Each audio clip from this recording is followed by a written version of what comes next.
കേരളത്തിലെ ആരോഗ്യവകുപ്പ് ഏറ്റവും മെച്ചപ്പെട്ട നിലയിൽ കൈകാര്യം ചെയ്ത് പേരെടുത്തുകൊണ്ടിരിക്കുന്ന, ഏറ്റവും നല്ല ജനങ്ങളിൽ അഭിപ്രായമുണ്ടാക്കിക്കൊണ്ടിരിക്കുന്ന ഒരു മന്ത്രി എന്നുള്ള നിലയിൽ വീണ ജോർജിനെ എല്ലാ തരത്തിലും അധിക്ഷേപിക്കുകയും അവരെ ജനങ്ങളുടെ ഇടയിൽ ജനമനസ്സിൽ അഭിപ്രായ വ്യത്യാസം ഉണ്ടാക്കുകയോ തെറ്റിദ്ധാരണ ഉണ്ടാക്കുകയോ ചെയ്യുക എന്നുള്ള ദുരുദ്ദേശത്തോടു കൂടിയാണ് ഈ രീതിയിലുള്ള ഒരു വികൃതവും അങ്ങേയറ്റം നീചവുമായിട്ടുള്ള ഒരു സമരാഭാസം നടന്നിട്ടുള്ളത്.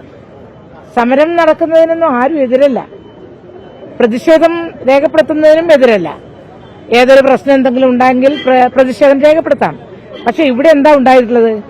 രാവിലെ 7:30 മണിക്ക് ഒരു കൂട്ടം യൂത്ത് കോൺഗ്രസിന്റെ പ്രവർത്തകർ വീട് അതിക്രമിച്ച് കയറി വാതില് തുറന്ന് റീത്ത് വെക്കുക. ഒരു റീത്ത് വെക്കുക എന്ന് പറഞ്ഞാൽ ആരോഗ്യവകുപ്പ് മന്ത്രിയുടെ അവസാനം കാണണമെന്നുള്ള ആഗ്രഹം കൊണ്ടാണല്ലോ ഈ റീത്ത് വെക്കുന്നത്. ഇതങ്ങേയറ്റം സംസ്കാര ശൂന്യമായിട്ടുള്ള ഒരു സമരമായിപ്പോയി, നടപടിയായിപ്പോയി.